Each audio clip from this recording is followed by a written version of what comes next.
necessária, vocês, de certo modo, já guardem alguma... Essa coisa já foi falada em algum momento, já tive algum ensaio sobre isso, tá certo?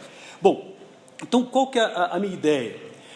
Eu falava com o Bruno de fazer um recorte entre o que eu tenho chamado, mas isso não é invenção minha, de acordo com os doutrinadores também estão denominando, de constitucionalismo simbólico e de um constitucionalismo levado a sério.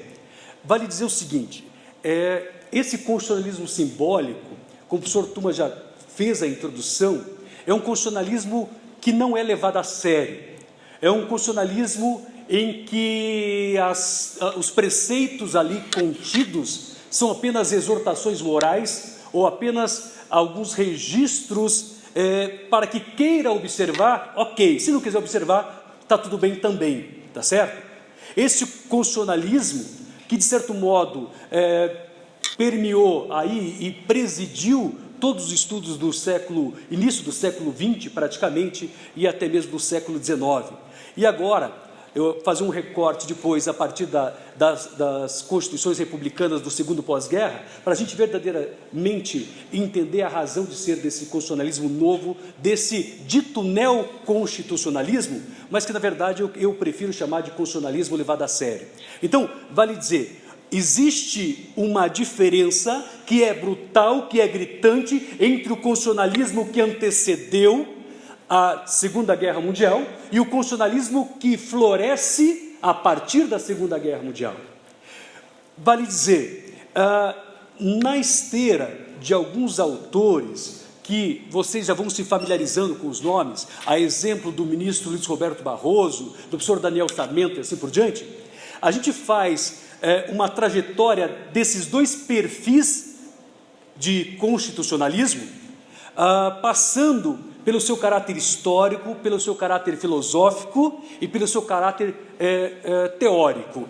Então, eu diria para vocês o seguinte, olha, o que caracteriza, Mauro, esse constitucionalismo do início do século XX, esse constitucionalismo que decorreu da Revolução Francesa e que para nós foi de pouca utilidade, a não ser de ter servido de trampolim de acesso para esse novo direito constitucional. Vale dizer, quando eu penso nesse constitucionalismo simbólico que não é levado a sério, eu penso na herança que nos veio, que nos chegou por intermédio da grande Revolução. O que eu quero dizer com isso? Eu quero dizer que, não obstante no direito francês, não obstante, a partir da Declaração de 1789, a Constituição de 1791 na França já assegurava uma Constituição escrita como limitadora do poder político, como organizadora do Estado e como precursora, estabelecendo alguns direitos fundamentais. É verdade, mas o que acontece, que também fruto dessa revolução, nós tivemos a primazia do parlamento, a primazia da lei, a primazia e a relevância do direito praticamente exteriorizado exclusivamente pela legislação. Então, do ponto de vista histórico, eu marco esse constitucionalismo simbólico como uma herança da grande revolução, que, de certo modo, influencia os países europeus, pelo menos os continentais, e que, de certo modo, também influencia o direito brasileiro. Não obstante, aqui depois eu tenho uma particularidade, que foi o aceno nosso, desde logo, com a Constituição também norte-americana. Mas a grande verdade é que, sob o ponto de vista histórico, nós tivemos um constitucionalismo em que ele só teria relevância, ele só teria, de certo modo, preponderância se fosse, de algum modo, veiculado pelo legislador. É como se nós submetêssemos a Constituição à vontade, à iniciativa, ao protagonismo do legislador, porque ainda sob a ótica de Rousseau, a lei exteriorizava a vontade do povo. Ora, se isso é verdade do ponto de vista histórico, eu tenho ali primado da lei, eu tenho ali do ponto de vista histórico o fortalecimento e a primazia do parlamento. Ora, quando eu trago isso para o âmbito mais filosófico, ainda trabalhando o constitucionalismo simbólico, eu vou dizer para vocês o seguinte, esse direito revelado exclusivamente pela lei, deixando a Constituição como algo secundário, como uma mera exortação moral, esse direito praticamente está dissociado do que nós falamos de vínculos morais. A grande revolução, praticamente opera o que nós chamamos de dessacralização do direito. O direito se afasta, se divorcia da moral. Então, do ponto de vista filosófico, vocês vão perceber que há nesse constitucionalismo um recorte, um distanciamento entre direito e moral. E se há um distanciamento entre direito e moral, se há uma prevalência do parlamento, só é direito que está na lei. E a lei, de certo modo, contempla tudo aquilo que necessariamente vai reger, de certo modo, vai estabelecer os delineamentos do convívio social. E nesse momento vocês vão perceber, portanto, que há uma nítida separação de poderes, ainda do ponto de vista filosófico. Então você tem lei, você tem o parlamento como sendo a expressão desta legislação, você tem o direito ali esgotado, e você tem, por sua vez, a moral fora do direito, você tem, por sua vez, uma prevalência de regras, e você tem, por sua vez, neste momento ainda, você tem, de certo modo, uma separação clara de poderes. Ora, basta a gente observar que, ainda sob o enredo da grande revolução, qual o papel do julgador? Era apenas aplicar aquilo que já fora estabelecido pelo legislador. A atividade é puramente o quê? De declarar aquilo que está na legislação. Então, do ponto de vista teórico, você passa a perceber que é muito fácil conviver com esse direito, porque ele é produzido pelo Estado e vazado por intermédio da legislação, a moral está fora disso, consequentemente, o papel do juiz é um papel tímido, um papel de mera revelação daquilo que já foi estabelecido pelo legislador. De modo que a gente vai perceber, portanto, que essas discussões entre a usurpação de poder, que hoje se coloca a exemplo do suposto ativismo judicial, nessa esfera não se coloca, ou nesse momento não se coloca. O que eu quero dizer para vocês? Eu quero dizer que quando eu tenho o direito esgotado apenas no instrumento normativo, isto é, na legislação, e se o papel do juiz está, de certo modo, vinculado à revelação daquilo que o legislador disse, qual a dificuldade que nós temos em termos democráticos, em termos de ativismo judicial? Absolutamente nenhum. Porque o juiz não cria direito. O juiz apenas revela, declara aquilo que já estava previamente estabelecido pelo legislador. Tanto é verdade que, do ponto de vista da interpretação, vocês vão perceber que o papel do juiz era revelar o que estava na lei. Ele apenas, de certo modo, executava aquilo que estava na própria legislação. Agora, quando você está, de certo modo, vinculado a essa ideia de que o direito está exclusivamente instrumentalizado pela legislação, e a partir do momento em que essa legislação, ela, de certo modo, está dissociada da moral, você passa a perceber, portanto, que muitas vezes há um distanciamento, um recorte entre o que eu acho que é direito e o que eu acho que é justo. Ou o direito que está na lei muitas vezes não é justo. E esta legislação servirá muitas vezes, e serviu muitas vezes, de instrumento para aqueles que estão no exercício do poder. Então, neste ambiente de prevalência do papel do parlamento, de prevalência da legislação, a ideia de Constituição ficou para trás. Ela, como se nós, pensem vocês, que estão chegando, vão ouvir falar muito de um autor chamado Hans Kelsen, tá? Vão perceber, olha, o ordenamento jurídico tem como ápice a Constituição, mas nesse momento histórico, é como se a Constituição estivesse fora do ordenamento jurídico. Como se estivesse fora do ordenamento jurídico. Ora, estando fora do ordenamento jurídico, ela, por sua vez, não mantinha e não tinha, portanto, o quê? Normatividade, supremacia e assim por diante.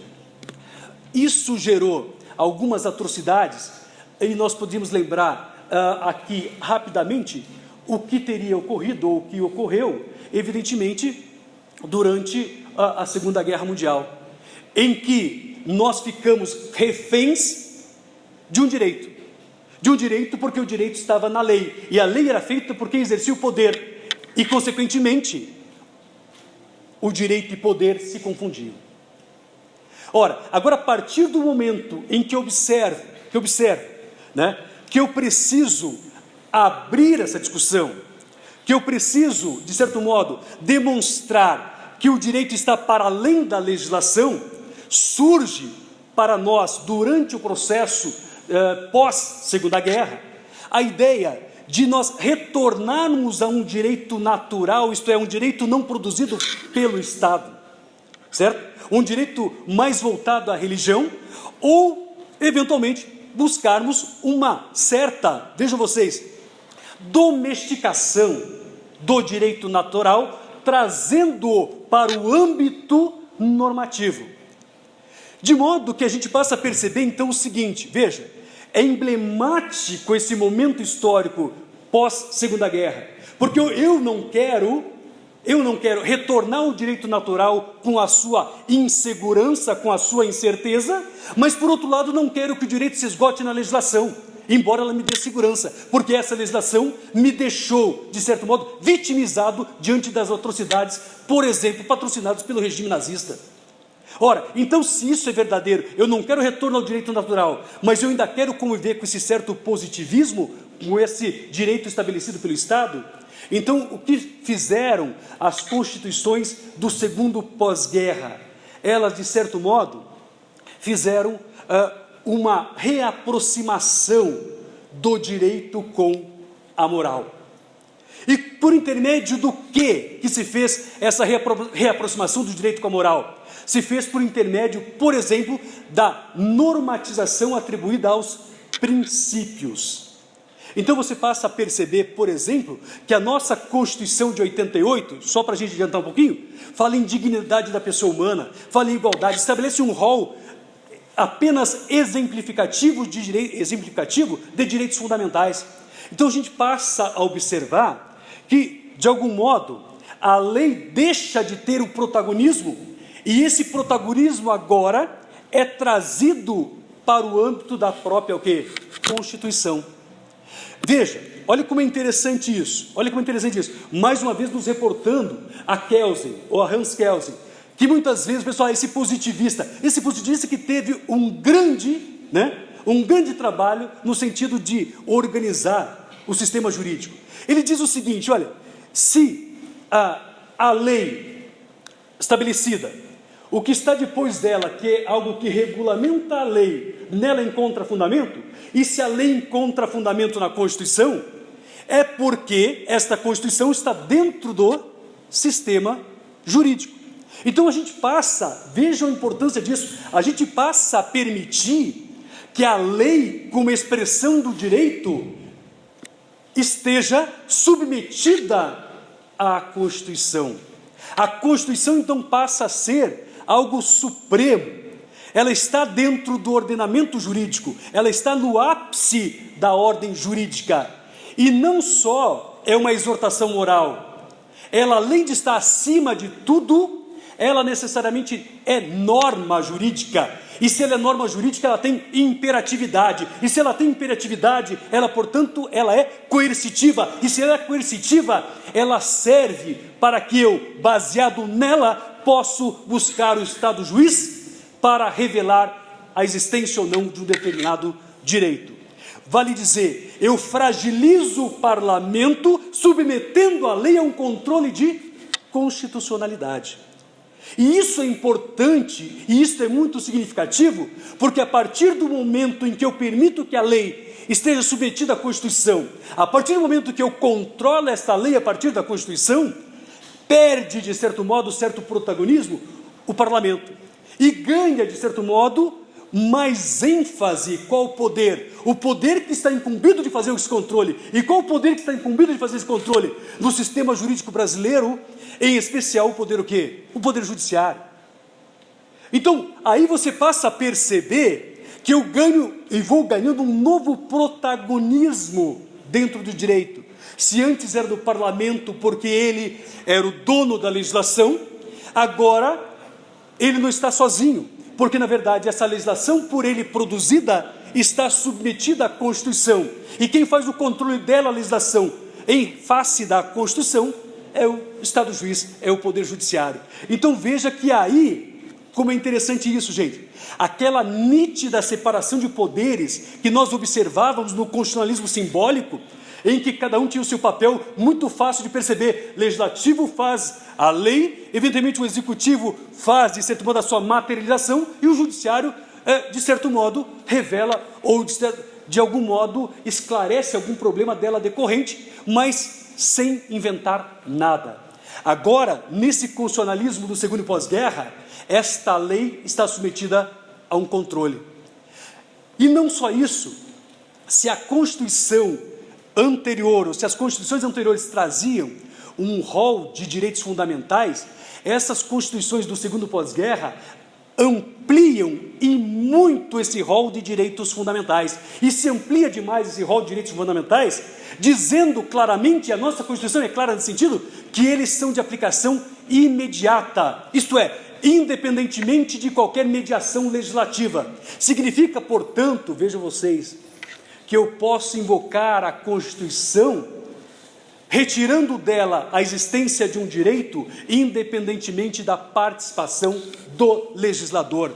Não sei se vocês conseguem me acompanhar nesse ponto, mas para vocês perceberem, veja, se antes lei e parlamento tinham destaque, agora a lei está submetida a controle, a Constituição ela está num patamar superior e ela é normativa e, portanto, ela incide mesmo diante da inexistência de uma legislação. E quem faz essa aplicação, necessariamente, é o Poder Judiciário. E mais, você passa a perceber, portanto, que quando eu digo que a Constituição se aplica independentemente da lei, você rompe com as barreiras ou com aqueles diques muito determinados entre legislação e judiciário. Quando, eventualmente, você extrai um direito diretamente da Constituição, direito este fundamental, seja ele de primeira geração, veremos, ou de segunda geração, consequentemente, você vai impor obrigações ao Executivo. De certo modo, você quebra aquele recorte nítido que existia entre judiciário e, consequentemente, o poder executivo. Pergunto para vocês, a quem compete criar creches? A quem compete com vagas em creches? Evidentemente, alguém vai me dizer, Mauro, isso é fácil, é o Executivo que estabelece. Agora, o Executivo, porventura, não oferece suficiente número de vagas em creche. E se este direito está assegurado constitucionalmente, eu posso então provocar a tutela do Estado juiz, para compelir o Executivo a me ofertar uma vaga em creche? Diante desse constitucionalismo levado a sério, isso é possível. Isso é possível. Então você passa a perceber que nós estamos diante de um novo paradigma, nós estamos diante, portanto, de uma nova filosofia, de um novo enfrentamento do direito. Ora, isso aconteceu, só para nós termos uma ideia de como isso é importante, isso aconteceu com a Alemanha após a Segunda Guerra em 49, isso aconteceu com a França em 58, mas mais precisamente com uma histórica decisão do Conselho Constitucional francês em 1971, isso aconteceu com a Constituição portuguesa após a Revolução dos Escravos de 76, isso aconteceu com a Constituição espanhola de 78, e isso influencia o sistema brasileiro em 1988, após o período ruim que tivemos, o período que foi da ditadura militar. Ora, neste momento, portanto, você passa a perceber que o protagonismo está com a Constituição, que o protagonismo está, quando ela não é implementada diretamente, está com o judiciário. Então eu passo a ter atores compartilhando de terrenos idênticos. Vale dizer o seguinte, olha, só para vocês terem uma ideia, quando eu lá atrás, no simbólico, dizia que o juiz apenas revelava o que o legislador queria, hoje não, hoje ele complementa a atividade do legislador, e muitas vezes ele atua independentemente do legislador. Gera conflito? Claro que gera conflito, evidente que gera conflito. Vocês estão ouvindo à torta e à direito, e não precisa ser técnico para saber disso, basta abrir um jornal qualquer que seja, né, principalmente aqueles mais vinculados ao poder, dando conta que a atividade do juiz é uma atividade ativista, que o juiz está criando direito, que o juiz, de certo modo, está usurpando atribuições que são próprias do parlamento. Mas por que o juiz está fazendo isso? Essa é a pergunta que tem que ser feita. Por que tem ativismo judicial? Se é que dá para usar essa expressão. Está fazendo isso porque o parlamento não opera. E porque não opera, evidentemente, alguém terá de fazê-lo, porque caso contrário, você tem o quê? Uma negativa da supremacia e da normatividade constitucional. O que eu quero dizer para vocês, em outras palavras, que hoje, nesse tal constitucionalismo de direitos, nesse constitucionalismo levado a sério, nesse constitucionalismo avançado, ou para alguns, esse neoconstitucionalismo, ele de certo modo, permite, de certo modo, conduz para que a implementação dos direitos fundamentais se dê com a boa vontade ou sem a boa vontade do parlamento, com a boa vontade ou sem a boa vontade do executivo. É esse constitucionalismo que nós estamos pregando hoje. E é por conta desta Constituição, que nos assegura uma tábua significativa de direitos fundamentais, que, de certo modo, define papéis e, de certo modo, cobra pela inércia do parlamento e pela inércia do executivo, que programas dos mais variados pretensos candidatos quiseram mexer exatamente em que ponto?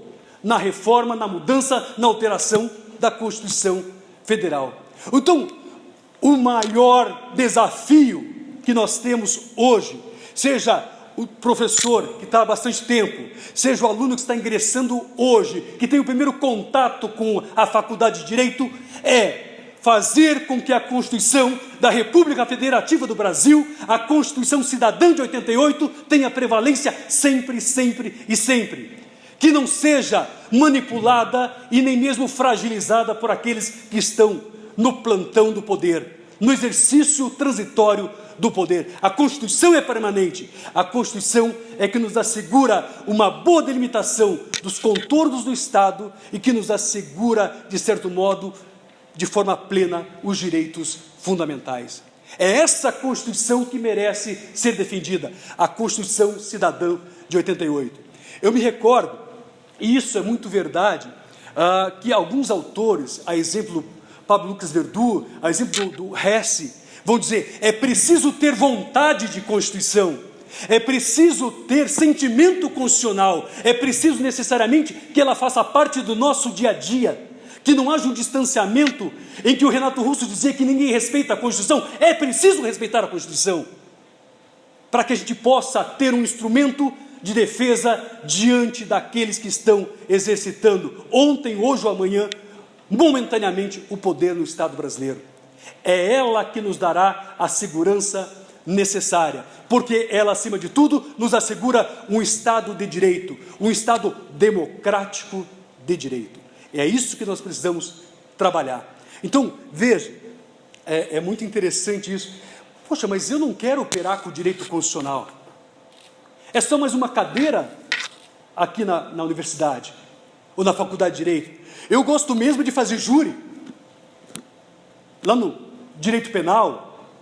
Eu gosto de tributário, porque eu quero ganhar, há quem diga isso, né? Eu quero ganhar dinheiro no tributário, porque a torto e a direito, o Estado, seja ele município, o Estado propriamente dito, ou União, lançam mão diuturnamente de tributos que são ilegais ou inconstitucionais e assim por diante, tá? Independentemente, é isso que eu quero que vocês entendam, independentemente da área que nós formos atuar, se é no crime, se é no civil, se é no tributário, se é no ambiental, onde quer que seja, a Constituição é o nosso norte, é a nossa bússola, sem a qual nós não temos condições de operar. todo e qualquer preceito de qualquer área, toda e qualquer norma, toda e qualquer regra, no sentido mais vulgar da palavra, tem que passar pela filtragem constitucional. E passando por essa filtragem constitucional, é que ela poderá, de certo modo, repercutir na vida das pessoas. Caso contrário, jogue na lata do lixo. Eu me recordo bem, eu era acadêmico, muitos aqui certamente ainda não tinham nascido, verdadeiramente não tinham. E eu me recordo que eu li os manuais de direito civil, professor, pós-Constituição de 88, principalmente em matéria de direito de família, né? Aí dizia o Código Civil 16, o Código Bevilacqua, né? Que o homem era a cabeça do casal, né? Que não havia igualdade entre homem e mulher. Tanto é verdade, quando a gente pega essa evolução, né? O homem, teoricamente, que tinha o seu casamento e vivesse com uma outra pessoa, essa outra pessoa era chamada de concubina. Concubina é algo extremamente pejorativo, que beira, né, exatamente o que vocês estão pensando, né? Então não havia nenhum direito à igualdade pós-Constituição de 88. Então esses autores do direito civil, muitas vezes, se debruçavam sobre o Código de 16, que de certo modo sofreu influência ainda do século XIX, e de certo modo trabalhavam toda essa distinção. E aí, ao término, esses doutrinadores diziam assim: mas a Constituição, lá no artigo 226, 227, dispôs de modo contrário. Meu amigo, então tudo que você falou, jogue na lata do lixo, que não serve para nada, porque a Constituição disse algo diferente. Nós não vamos nunca interpretar a Constituição à luz da lei, mas sim a lei à luz da Constituição. É esse desafio do jurista contemporâneo, do estudante de direito, é esse o desafio de proteger o direito constitucional, de proteger a Constituição. Aquele jurista, e aí se é que dá para dizer desse nome, que decora regras, que decora preceitos, muda a lei, ele já não sabe mais nada. Mas aquele que sabe o que é um Estado de Direito, que sabe que é um Estado democrático, que tem sentimento constitucional, que de certo modo sabe o que é um poder constituinte, sabe o que é um poder reformador e sabe o que é um usurpador de poder, necessariamente vai se revelar como verdadeiramente um autêntico defensor da Constituição. Mas eu não quero, eu estou aqui na faculdade porque eu quero ter uma loja e estar nos contratos só para fazer os contratos. Mesmo esse teu contrato do direito privado, necessariamente tem que estar em conformidade com a Constituição. A ordem jurídica brasileira está impregnada pela Constituição, que bom que assim é. A ordem jurídica mundial está impregnada pela Constituição, que bom que assim é. Esta impregnação constitucional, esta onipresença constitucional é que, de certo modo, nos permite caminhar, interpretar e, de certo modo, fazer com que o direito evolua. O que a gente está percebendo hoje, e isso agora fazendo uma crítica a essa abordagem do direito constitucional, é que, evidentemente, ele aumenta o subjetivismo do intérprete. Olha, veja como fica fácil vocês perceberem. Olha, quando eu tenho uma legislação que estabelece quais são as regras, né? Então, por exemplo, digo assim, olha, se você completar 70 anos, com base nessa reforma agora acho que não vai ser suficiente, mas sei lá, se você completar 110 anos, né? 110 anos você vai se aposentar. Então completou 110, é certo, você vai se aposentar, ok? Então veja, uma regra, existe um comando, né? É um se e um então, tá certo? Agora, eu tenho nos termos do artigo 6º da Constituição, direito à saúde, e essa saúde é universal. Aí você tem, por exemplo, alguns juízes que determinam o fornecimento gratuito da medicação e outros não fornecem essa mesma medicação. Então, evidente que nesse ambiente constitucional, mais pulverizado, de certo modo mais subjetivo, você vai perceber claramente que haverá desencontros. E aí, alguém deve se perguntar, mas Mauro, mas e esses encontros, como que eu vou reparar? Porque quando eu tinha a lei, só a lei, ela dizia o que tinha que fazer, eu tinha segurança. Nós achávamos que tínhamos segurança, nós não tínhamos, né? Agora, quando eu tenho uma análise desta lei à luz da Constituição, ou quando, independente desta lei, eu aplico a Constituição, isso, de certo modo, me gera um certo subjetivismo maior. Verdade? Então, se o direito não existe, e eu estou convencido disso, senão também para nos ofertar segurança jurídica, eu preciso buscar esta previsibilidade, essa segurança num outro ambiente. Mas onde você está querendo chegar? Veja como tudo está vinculado. Eu quero chegar no seguinte ponto. Ora, nós podemos delinear da seguinte forma: nós, influenciados por esse direito europeu continental, acreditamos na segurança jurídica na legislação. Certo? Agora você está me dizendo, Mauro, que essa lei é passiva de controle, que essa lei às vezes é dispensável, ok? Então, consequentemente, onde é que está a segurança jurídica? Por que o novo Código de Processo Civil, por exemplo, aposta num sistema cauteloso de precedentes que tem uma ligação direta com o sistema anglo-saxão? Necessariamente porque eu vou buscar a previsibilidade num outro momento que não na legislação, num outro espaço que não a legislação. Então, aí alguém vai me dizer o seguinte: esse foi um empréstimo indevido que o legislador de 2015 fez. Precedentes, sistema inglês, sistema norte-americano, não tem nada a ver com a gente. Nós somos da família romano-germânica. Como se existisse um abismo entre os sistemas jurídicos. Civil law e common law são praticamente co-irmãs. E quando você está num Estado constitucionalizado, num Estado em que a atividade do juiz, ela deixa de ser mera declaração para ser também Constituição, no sentido de constituir direito, de complementar a atividade legislativa, evidentemente que você vai buscar a segurança jurídica nos precedentes judiciários. Então não há nenhuma incompatibilidade entre a chegada dos precedentes judiciais no Brasil, por intermédio especialmente do Código de Processo Civil de 2015, e a nossa, vamos dizer assim, e a nossa histórica tradição civil law. Absolutamente. Convive-se da mesmíssima forma. Vale dizer para vocês o seguinte: tem um professor, talvez um dos maiores constitucionalistas hoje, um argentino chamado Roberto Gargarella, discípulo direto do Santiago Nino. Ele vai dizer o seguinte: olha, tudo que a gente traz de fora, né, é como se fosse um organismo ou um membro que você, de certo modo, traz para um novo corpo. Se não gerar rejeição, evidentemente, ok, permanece. Se gerar rejeição, tem que tirar, né? O que acontece com o sistema de precedentes?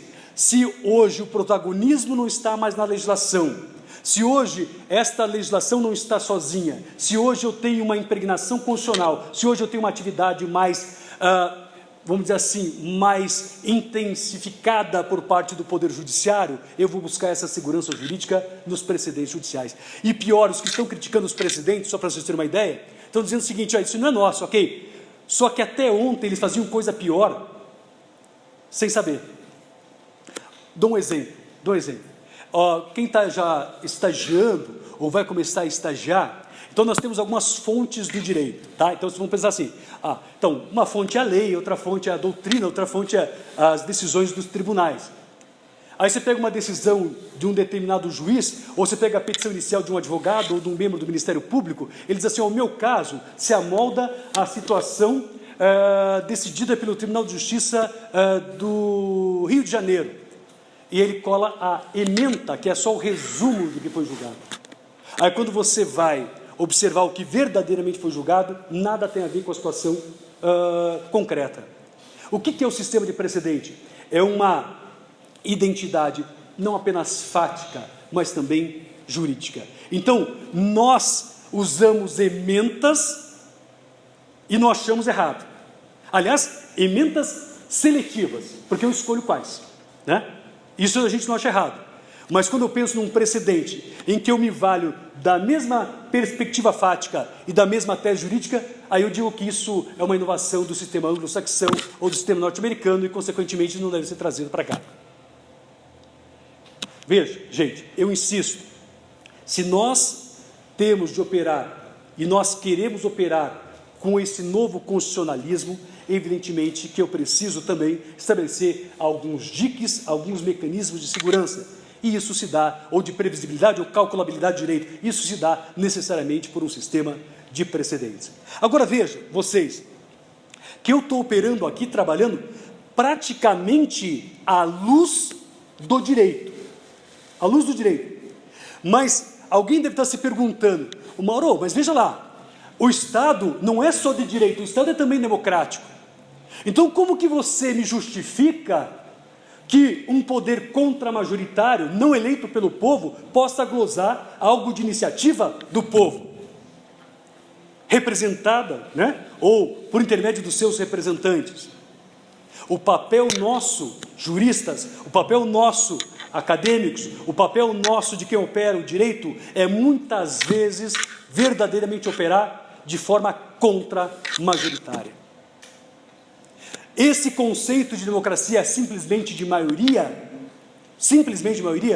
tem que encontrar algum dique, alguma proteção, alguma barreira, que é a proteção, que é a tutela dos direitos fundamentais. E quem nos dá os direitos fundamentais? É a Constituição da República Federativa do Brasil. Isso não significa, meus amigos, que a questão não possa evoluir e você possa evitar, de certo modo, problemas maiores. Então, por exemplo, olha só como isso é interessante, o professor aqui certamente vai dizer isso para vocês.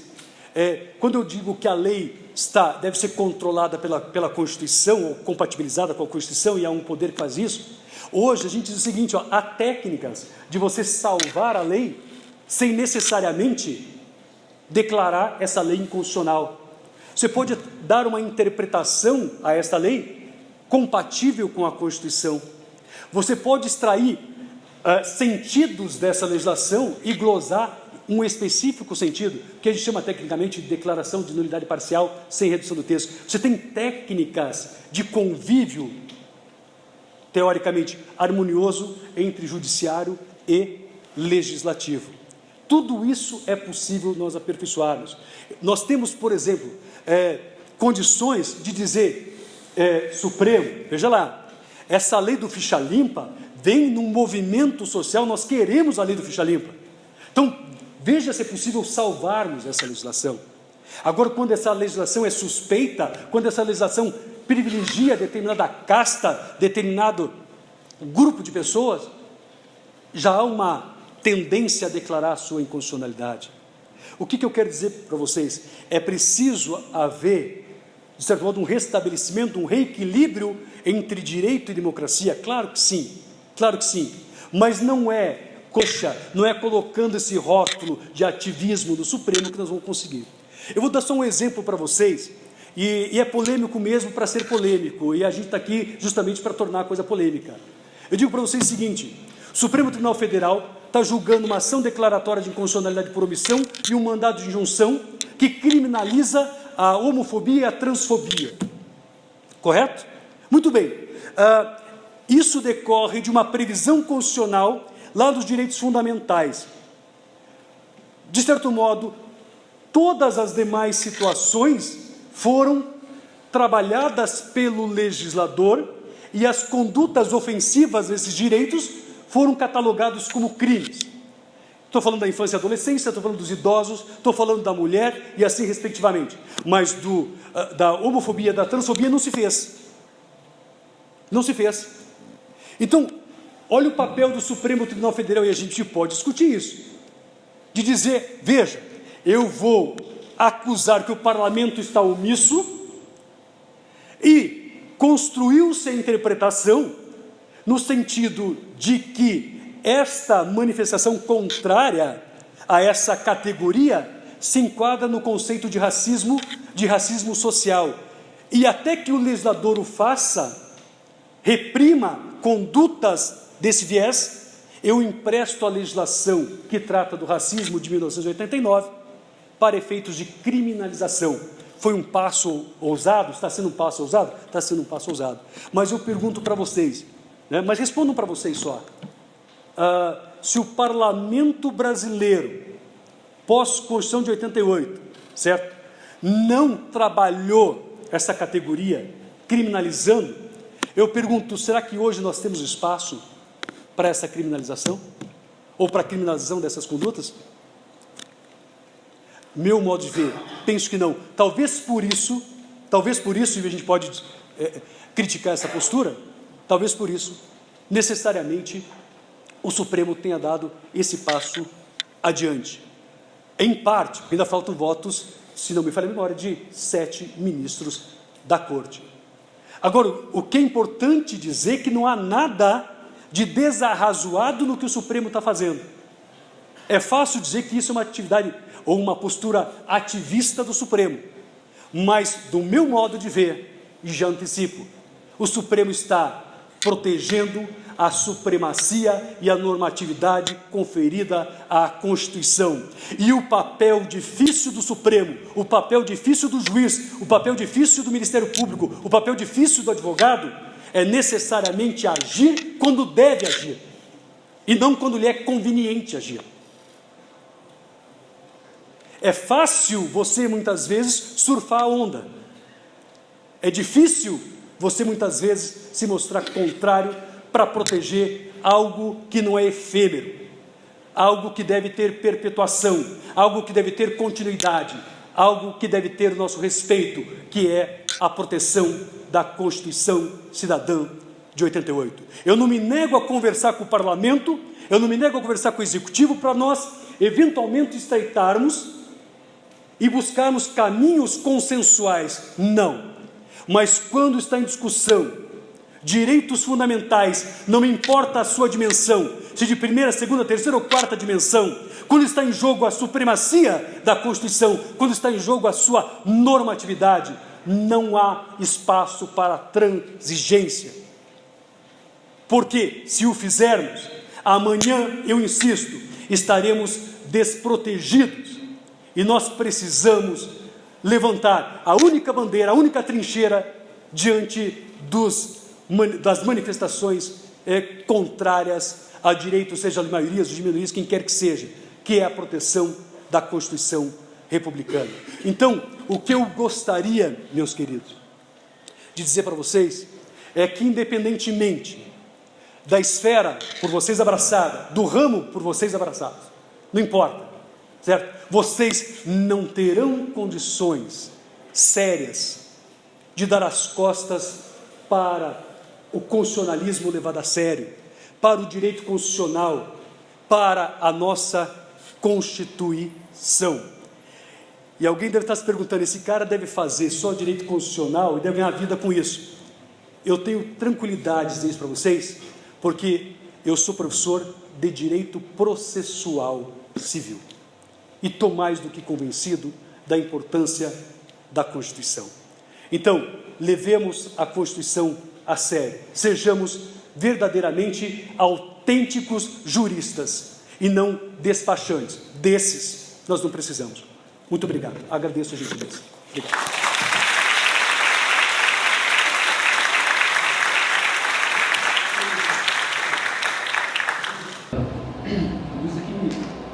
Faz uma observação que normalmente no primeiro ano, eu acho que uma das obras indicadas para todos nós é do professor Luiz Roberto Barroso. Professor Luiz Roberto Barroso, que é hoje, indiscutivelmente, um dos maiores nomes do direito constitucional brasileiro e ministro da Suprema Corte. E a imprensa, muitas vezes, o coloca como sendo um dos grandes patrocinadores desse ativismo judicial, né? E o Luiz falou, você pode comentar alguma coisa? Posso mesmo. Leiam com a maior atenção a obra do Barroso, né? E não deixe de ler outros também que estabelecem um contraponto. ao Luiz Roberto Barroso. Mas o que eu quero dizer do Luiz Roberto Barroso é que o direito constitucional brasileiro tem um débito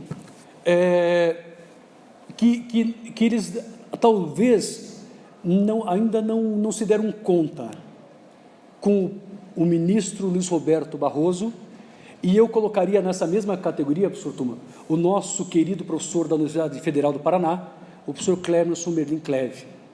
Por que esses dois nomes são importantes? Por uma razão que eu diria para vocês muito simples. O direito, como expressão do poder, ele foi criticado, não de agora. Se você pegar o estudo das teorias críticas da Escola de Frankfurt, na Alemanha, se você pegar as correntes marxistas do direito, todos detonavam o direito, o próprio Marx detonava o direito, justamente porque o direito revelava apenas o que o poder queria.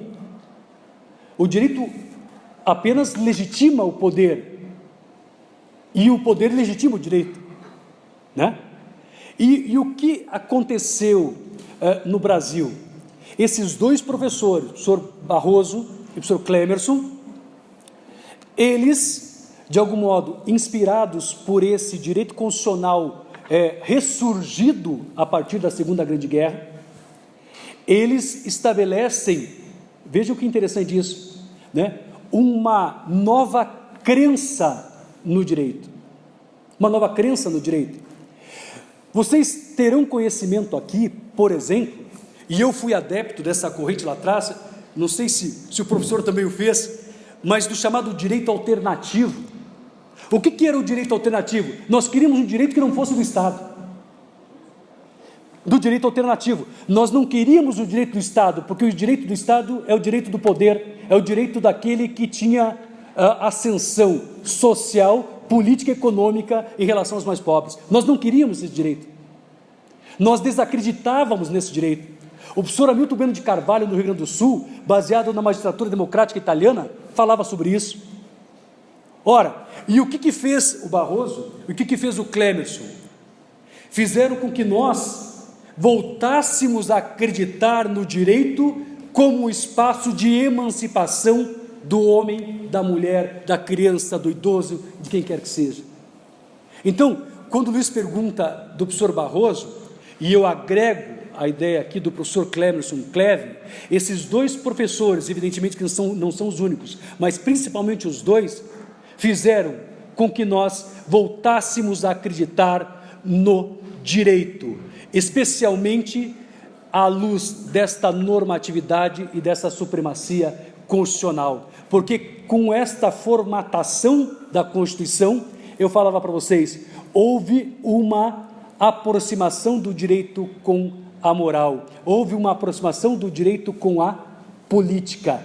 Nós passamos a ter um espaço verdadeiramente de luta pela realização e implementação dos direitos fundamentais. Então, evidentemente, que eu reputo uma das obras fantásticas do professor Luiz Roberto, mas há outros, se você, para estabelecer um contraponto, o professor Elival Silva, que é professor da Universidade de São Paulo, né, que trabalha o direito constitucional de uma forma um pouco mais, eu diria, ortodoxa, né, dizendo que princípio não pode ter incidência direta, tem que se fazer por intermédio do legislador, tem que ler tudo, evidentemente, né, para que a gente possa daí extrair as nossas convicções. Mas eu faria, e sempre que eu tenho oportunidade, e eu agradeço enormemente a pergunta do Luiz, de fazer justiça especialmente ao direito constitucional, por intermédio desses dois verdadeiros juristas, professor Luiz Roberto Barroso, professor Clemerson Merlin Cleve. Se hoje a gente fala aqui no Brasil de normatividade constitucional, se a gente fala no Brasil de supremacia da Constituição, se a gente fala aqui de um direito levado a sério, se a gente ainda acredita no direito como um espaço emancipatório, esses dois certamente têm um grande protagonismo nisso. Então, dando seguimento às perguntas, elas serão realizadas por ordem de chegada. Dr. Mauro Sérgio Rocha, você acredita que a falta de imparcialidade do sistema judiciário pode afetar o sistema de precedentes? O sistema de precedentes pode, de alguma forma, ferir a primazia da Constituição? Vamos lá. Bom, vamos pensar assim, se a imparcialidade pode gerar algum comprometimento à ideia de precedentes, né? E se isso pode gerar algum desconforto em termos constitucionais. Veja, gente, como que são criados os precedentes? Me permito aqui uma abordagem. Os precedentes são criados a partir das decisões judiciais, mas não das decisões judiciais imediatamente inauguradas, não só por decisões judiciais imediatamente inauguradas pelas cortes, que a gente chama de cortes de superposição.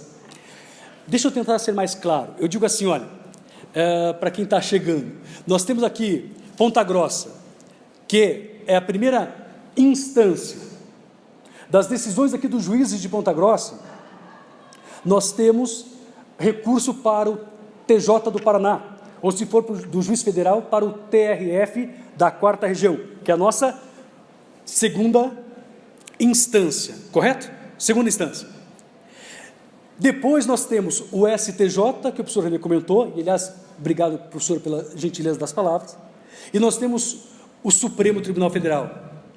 O STJ é o tutor, protetor da legislação que está abaixo da Constituição, mas da legislação federal. E o Supremo é o tutor, o guardião da Constituição. Tá, então como que são formados precedentes? Não é a única via, mas uma das vias importantes de formar precedentes.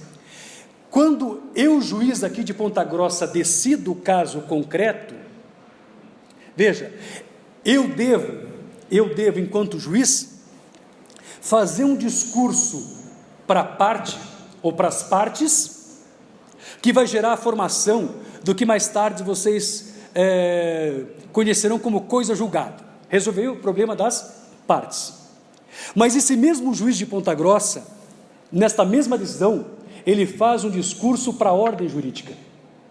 Por isso que o professor Mitidiero, que hoje é um dos mais jovens e talentosos professores de direito processual, vai dizer que a sentença do juiz opera um duplo discurso, um para as partes e outro para a ordem jurídica.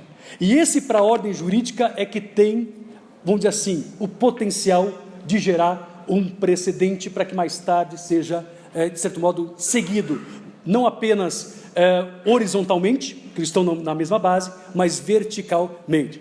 Mas como que isso vai chegar nos tribunais superiores? Por intermédio da sistemática recursal. Como falei para vocês, recurso para o TJ do Paraná, do TJ eventualmente para o STJ, ou que está, dependendo da matéria, para o Supremo.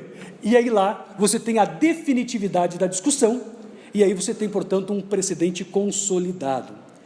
Isso em matéria constitucional, Supremo, em matéria infrafederal, STJ, ou até mesmo em se tratando de direito local, leis municipais, leis estaduais, pelos TJs dos respectivos estados. Então, vale dizer o seguinte, né, se bem elaborada a situação, se bem construída a ideia de precedente, eu não vejo problema na fragilização constitucional. O que eu vejo problema é o casuísmo. Eu vejo o problema quando o juiz faz o discurso apenas para aquela parte do processo e esquece da ordem jurídica. Então, se eu perguntasse aqui, um juiz que concede, podemos problematizar isso, que concede ou uma ordem para que o município de Ponta Grossa forneça uma medicação de, sei lá, R$1 milhão para uma parte, amanhã ele terá condições de compelir o município de Ponta Grossa para fornecer um outro medicamento de R$1,5 milhão para uma outra pessoa? O que eu estou querendo dizer, gente? Quando o juiz opera precedente, ele tem que atuar como se fosse, aspas, também um legislador. Vale dizer, ele resolve o caso concreto, e quando eu digo que ele faz um discurso para a ordem jurídica, é o que a gente chama de uma perspectiva de universalização das suas decisões, no sentido de que amanhã, se surgir um caso igual, eu possa verdadeiramente aplicar a mesmíssima tese jurídica. Caso contrário, é loteria. Caso contrário, é loteria. Eu resolvo o caso daquele que chegou primeiro ou daquele que tem um advogado mais qualificado ou com uma maior sofisticação do que o outro. Isso não gera precedente, isso gera casuísmo e isso sim fragiliza a Constituição, porque baseado na mesma perspectiva ou no mesmo preceito constitucional, uns ganham e outros não ganham. E aí você não tem segurança jurídica, isso você não tem precedente. Então, é preciso que haja um convencimento por parte do juiz, para que ele possa, além de resolver o caso concreto, ele faça um discurso para a ordem jurídica, no sentido de querer formar um precedente. E é preciso mais, é preciso que as próprias cortes respeitem os seus precedentes. E aí, se há pouco eu falei bem do Supremo, é preciso falar mal também. Muitas vezes o próprio Supremo Tribunal Federal dá as costas para os seus precedentes, como se a cada momento tivesse que reinventar a situação. Chega um novo ministro na corte, muda o ponto de vista da corte. Não é possível, se a tese já foi evidentemente debatida naquele ambiente, a não ser que seja uma situação nova e assim por diante. Então veja, se mal feito, mal construída a ideia de precedentes, aí eu posso chegar numa fragilização ou num amesquinhamento de algum preceito constitucional. Acho que nessa perspectiva sim. Doutor, apesar do reconhecimento da defesa que a Constituição proporciona no asseguramento de direitos e garantias, o senhor considera a necessidade de uma profunda reforma constitucional e em quais áreas seriam feitas as reformas, se caso a resposta for positiva? Veja que interessante, né, gente? Hoje, a nossa Constituição já tem cerca de mais 100 emendas, professor? 99, né? 99. Então, a que chegou, a proposta que chegou agora vai ser... faz todo sentido, né? Bom, mas assim, se a gente observar, é claro que há espaços para alteração constitucional. Essa discussão se travou com muita densidade no sistema norte-americano entre os originalistas, né, e aqueles que eventualmente desejavam uma compatibilização da Constituição com a nova realidade, com novos valores e assim respectivamente. É como se dissesse assim, por que as novas gerações devem ficar à mercê de uma Constituição elaborada pelos pais, que lá, verdadeiramente, pais não, pelos tataravós, né, porque lá é de 1787 a Constituição, e se ela não poderia ser, evidentemente, ajustada, reajustada e assim por diante. Ninguém está aqui a afirmar que a Constituição não mereça alguns enfrentamentos, e claro que merece. E por que merece a nossa em alguns casos? Porque vocês terão a oportunidade de perceber que a nossa Constituição é uma Constituição que a gente chama tecnicamente de Constituição analítica, ou seja, ela é extensa, detalhista e assim por diante. Podemos até discutir se é bom ou se é ruim. Eu acho ótimo, porque se não tiver lá, ninguém respeita, e estando lá já não respeita, então né, é um problema sério. Então veja assim, então se você pensar sua perspectiva tributária, seria caso de uma alteração, de uma reforma? Penso que sim, porque você tem hoje, em termos constitucionais, uma centralização de receitas para a União, né? E, consequentemente, você tem um esvaziamento de receita dos estados e municípios, e as maiores responsabilidades estão nos municípios e nos estados. Então, é tão absurda a situação que você paga a tributação, vai para a União, e a União depois devolve mediante fundo de participação dos estados. Qual o sentido disso? Então, né, essa é uma reforma que me parece razoável. A gente está brincando aqui, entre aspas, mas é coisa muito séria, com a reforma da Previdência. É preciso fazer alguma reforma da Previdência? Claro que sim, né? Evidentemente que sim. Agora, não dá, do meu modo de ver, e achei um pecado essa proposta, no sentido de você desconstitucionalizar o direito previdenciário, ou a Previdência, ou, consequentemente, as aposentadorias do setor público e privado. A redação pretendida ao artigo 40, parágrafo 1º dessa proposta, desconstitucionaliza, deixa tudo para o âmbito de uma lei complementar, ou seja, você tira da Constituição e traz para um ambiente infraconstitucional. E por que você faz isso? Você faz isso para fragilizar. É muito mais fácil alterar uma lei complementar do que necessariamente você alterar a Constituição por intermédio de uma emenda. Então, o que eu quero dizer, não é que a Constituição seja algo que não possa ser, né, não se possa mexer. Há espaço para isso. Agora, que não me mexam em direitos fundamentais, seja ele de qual geração for. Que não se mexa, por exemplo, nos princípios da administração pública, que deve ser impessoal, que deve primar pela moralidade e assim respectivamente, né? Que não se mexa necessariamente, né, no controle de constitucionalidade, mas em alguns aspectos mais periféricos, evidentemente que sim. Aí há espaço para isso. Doutor, qual a importância de matérias tais como a introdução ao estudo do direito, a filosofia do direito, teoria geral do Estado, ciência política, no estudo do direito e do direito constitucional? Caramba, pergunta boa. Olha só, veja como é interessante isso. Eu vou dar só um exemplo. Como eu comentei com vocês, essa Constituição de 88, nesse constitucionalismo levado a sério, ela, de algum modo, opera não apenas regras, mas também princípios. Princípios têm uma vagueza maior, no sentido bem vulgar, tá? No sentido bem, uma vagueza maior, uma amplitude maior para a densificação do que se enquadra naquele princípio, do que não se enquadra naquele princípio, qual a consequência daquele princípio, qual vamos dizer assim, a extensão dessa consequência. Por intermédio desses princípios, que se dá a reaproximação entre, por exemplo, direito moral, que eu comentei com vocês há pouco. Então, se você me perguntar qual a importância da filosofia do direito nisso, né, é de estupenda importância, porque na materialização dos princípios será de fundamental importância esse viés filosófico. Hoje, só para vocês terem uma ideia, o quanto é importante isso, a gente fala, e aqui eu fiquei só vou dizer assim, na parte da missa que supostamente mais palatável, que a Constituição tem que ser implementada.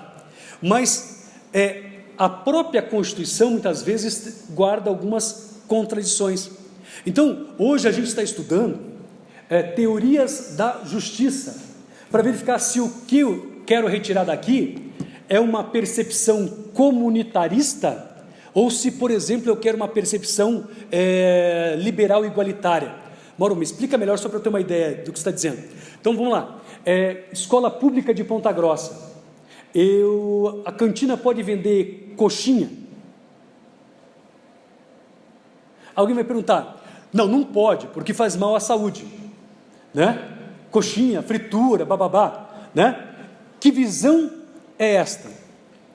É uma visão comunitarista, de intervenção na liberdade das pessoas.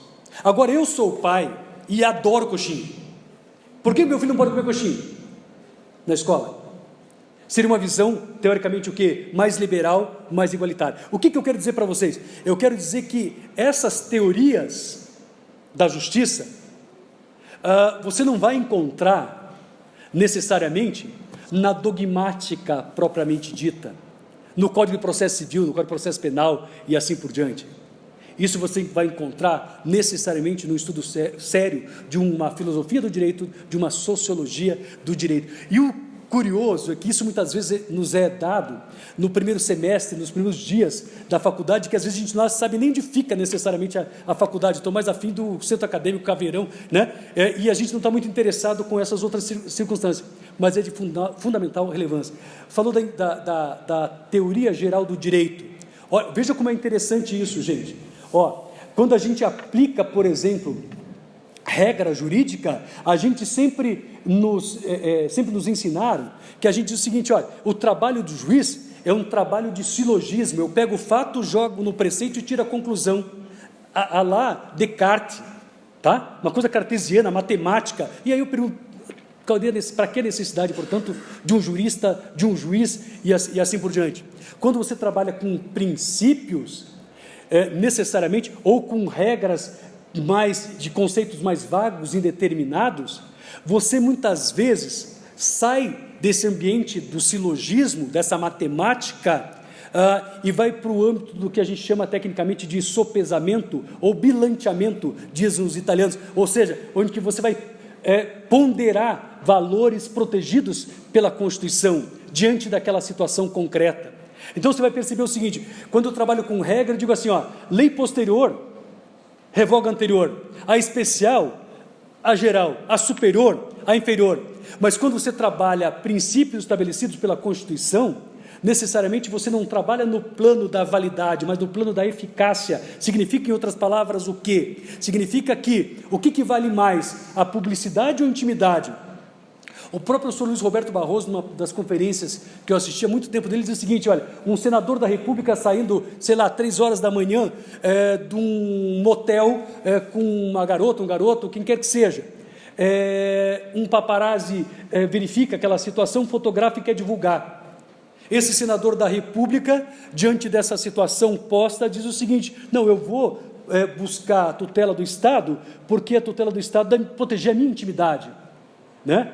Eu, se sou juiz, evidentemente concederia a tutela provisória para evitar, para inibir aquela divulgação, porque não é de interesse público. Agora, se eu soubesse que aquele menino, aquela menina, ou quem quer que seja que estivesse com ele, fosse uma lobista de uma determinada pessoa jurídica, e ele, senador responsável pela relatoria de um projeto de lei de responsabilidade de interesse daquela pessoa jurídica, eu divulgaria? Claro que eu divulgaria. Então, veja, baseado exatamente no quê? Nos mesmos princípios, publicidade e intimidade. Eu sacrifico naquela situação, depois, numa outra situação, sobrevive uma outra perspectiva do direito. Por que você está dizendo isso, Mauro Rega, a princípio? Porque é a teoria geral do direito que vai nos ensinar isso. Que nos vai dar necessariamente o quê? Os elementos necessários para que eu possa compreender isso, né? O que eu quero dizer que hoje, gente, né, o direito ganhou em sofisticação. E essa sofisticação é pela inserção forte da filosofia do direito, da teoria geral do direito, da sociologia jurídica, muitas vezes vazado por intermédio de preceitos constitucionais, notadamente por intermédio dos princípios. Significa, portanto, que aquele aplicador que simplesmente se limita a um silogismo, a um pretenso silogismo, esse, com todo respeito, está com os dias contados dentro do ambiente que nós operamos. E para encerrarmos, doutor, o que dizer, ou qual seria a análise desses 30 anos de Constituição Federal? Bom, eu diria assim, não obstante, né, todas essas investidas, todas essas emendas e assim por diante, eu diria que esses 30 anos serviram necessariamente para que a gente pudesse, insisto, voltar a acreditar no direito. Imaginarmos que, por intermédio desse direito, a gente pode emancipar, que a gente pode assegurar direitos fundamentais. O balanço é demasiadamente positivo. A Constituição de 88 traz instrumentos dos mais relevantes quando bem empregados. Há pouco eu fiz referência a uma declaratória, ação declaratória por omissão, um mandado de injunção. Ela traz, por exemplo, né, instrumentos, ou constitucionaliza alguns instrumentos, ação civil pública e assim por diante. Então, o balanço é notoriamente positivo. Mas, insisto com vocês, é preciso, não obstante tudo isso, a cada dia reafirmarmos, insisto, esta vontade de Constituição, este sentimento constitucional. É preciso, ao contrário do que apregoava o Renato, eu disse para vocês, é preciso respeitar a Constituição. E isso se faz a cada dia, né? Eu quero vê-la idosa, né? Idosa, né?